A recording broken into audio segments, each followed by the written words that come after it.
Selamat datang di ruangan investigasi. Kami akan mengajak Anda untuk mengupas tuntas tragedi Bintaro 19 Oktober 1987.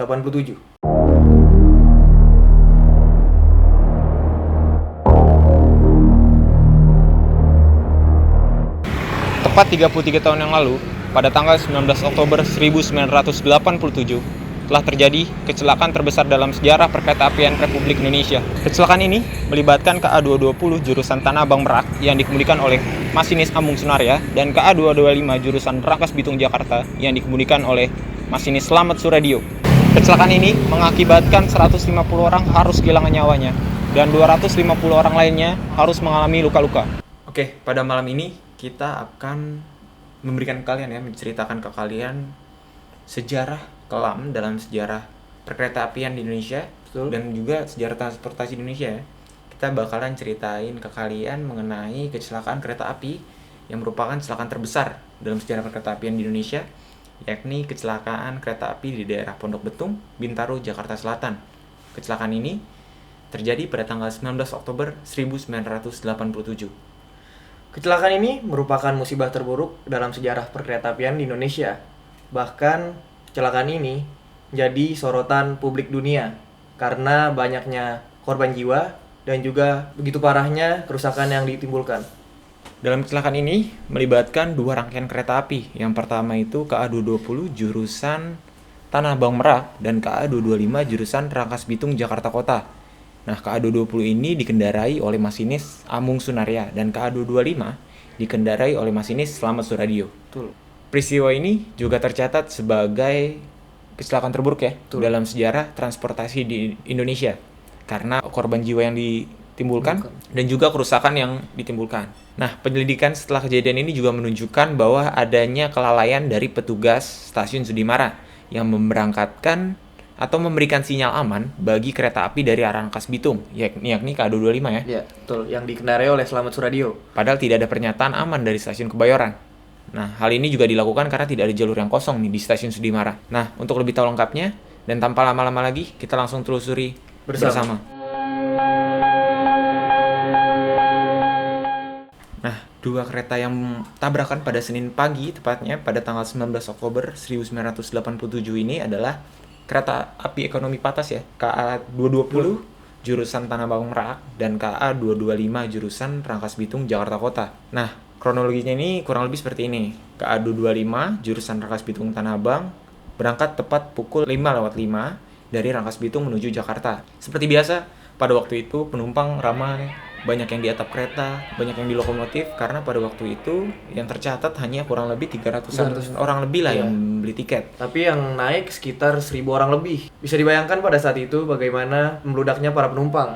Nah, pada pukul 6.50 kereta tiba nih di stasiun Sudimara. KA225 ini tiba di stasiun Sudimara. Selama 5 menit kereta ini berhenti di stasiun Sudimara untuk menaikkan dan menurunkan penumpang. Nah, kemudian petugas pemimpin perjalanan kereta api atau PPKA ini menginstruksikan KA225 ini untuk langsir atau berpindah jalur untuk melakukan persilangan dengan KA220 dengan tanda semboyan 46. Semboyan 46 ini memberikan sinyal lah kepada masinis untuk oke, kita akan melakukan langsir, kurang lebih seperti itu. Nah, waktu itu KA225 berada di lintasan ketiga dan jalur itu akan dilewati oleh KA220. Jadi KA225 ini dipindahkan nih ke jalur 1. Nah, pada pukul 6.46 KA220 ini dijadwalkan datang ke stasiun Sudimara. Makanya mereka melakukan langsir. Tuh, di luar dugaan. Pada pukul 6:55 masinis KA225 yakni Slamet Suradio ternyata bukan membawa kereta ini untuk langsir atau berpindah jalur. Slamet Suradio malah menjalankan kereta tersebut semakin cepat. Lama-lama ia mengakselerasi kereta ini semakin cepat dan malah meninggalkan stasiun Sudimara, bukannya melakukan langsir untuk pindah ke jalur 1. Nah, juru langsir yang tadi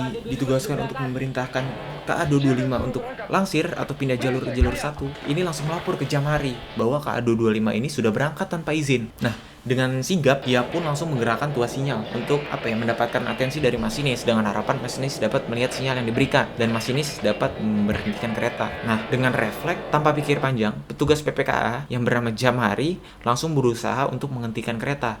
Ia langsung mengambil bendera merah dan berlari kurang lebih 3 km untuk mengejar dan memanggil masinis KA225. Akan tetapi para penumpang malah menertawakan Jamhari. Agak kontras ya. Agak sedih juga sih, kayak penumpang itu nggak tahu bahwa ajalnya itu di depan mata, dan si Jamhari ini berusaha untuk menyelamatkan orang-orang tersebut. Sampai gitu. akhirnya si Jamhari ini pingsan. Ya di tengah jalan saat berlari akhirnya dipingsan karena nggak kuat lagi, dan mungkin karena pasrah ya, karena di depan mata udah oke, bakalan ada kecelakaan kereta api di depan saya nanti. Tiba-tiba, setelah perjalanan 10 menit meninggalkan stasiun Sudimara, masinis KA225 ini terkejut melihat KA220 ada di depan mata. Kurang lebih, saat kedua kereta ini nyadar bahwa masing-masing, wah kayaknya ini bakal tabrakan, jarak mereka hanya 30 meter antara satu sama lain.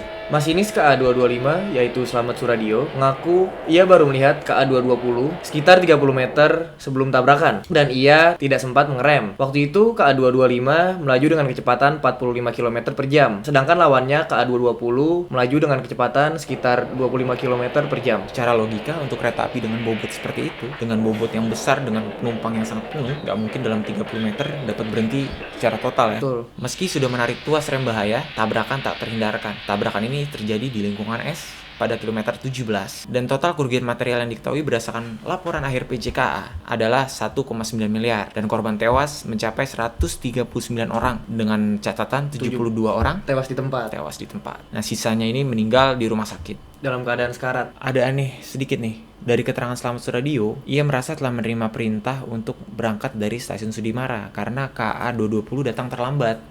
Ia menduga bahwa ia akan bersilang nih dengan KA220 di stasiun selanjutnya, yakni stasiun Kebayoran Lama. Dan tampaknya juga Slamet itu begitu yakin ya dengan perintah yang diterimanya melalui PTP tadi, pemindahan tempat persilangan itu bukannya untuk langsir, melainkan semboyannya itu dia mengira oke, Berbeda. diberangkatkan. Iya, betul. Tuh.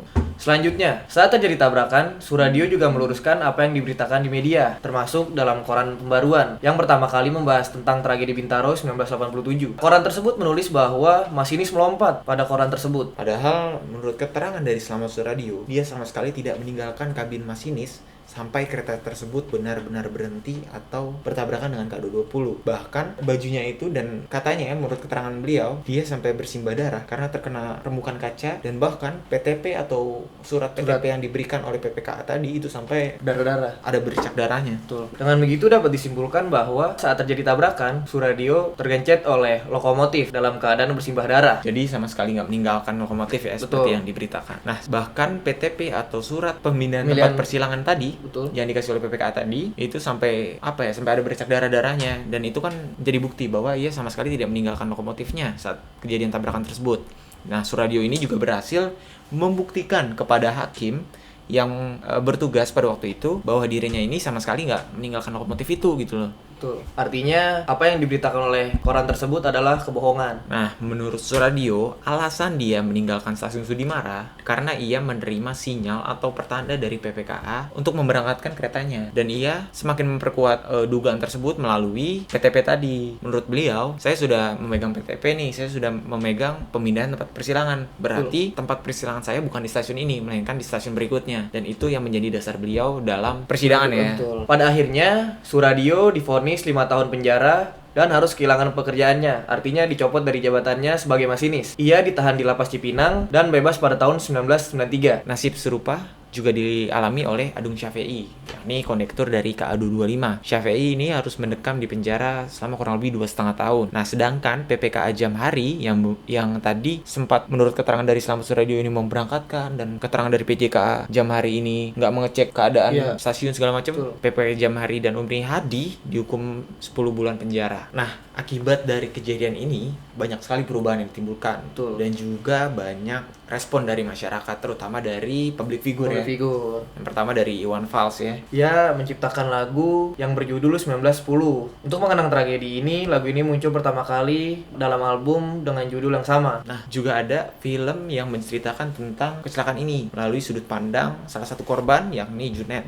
Filmnya yang berjudul Tragedi Bintaro ya, dipublikasi ke masyarakat itu pada tahun 1989. Nah, dalam film ini menceritakan tentang korban yakni Junet, yang korban selamat dari kecelakaan kereta api Bintaro 1987. Namun naas, satu keluarga dari Junet, yakni nenek dan adiknya ini harus meninggal dunia. Yang tersisa hanya Junet Iya, sendiri. Dan Junet sendiri ini selamat walaupun melalui evakuasi yang sangat lama ya, Lama, membutuhkan waktu betul. yang lama ya. Karena kakinya itu tergencet dan kakinya itu tidak bisa diselamatkan karena hancur karena gencetan Iya, betul. dari besi-besi lokomotif dan besi-besi gerbong. Nah, akhirnya Junet harus diamputasi. Oke, mungkin itu aja untuk video kali ini. Sekian video untuk kali ini. Mudah-mudahan tragedi ini dapat memberi pelajaran bagi kita semua agar tragedi ini atau kecelakaan ini tidak terulang di masa yang akan datang. Betul. Dan mungkin pihak-pihak yang berwenang atau pihak-pihak dari PT KAI sekarang bisa dapat improve ya. Mungkin dari segi infrastruktur dan pelatihan petugas-petugas untuk menghindarkan kecelakaan ini terjadi di masa yang akan datang. Oke, sekian penjelasan dari kami. Mohon maaf apabila ada kesalahan atau kekurangan dari video kami. Sampai jumpa di investigasi selanjutnya.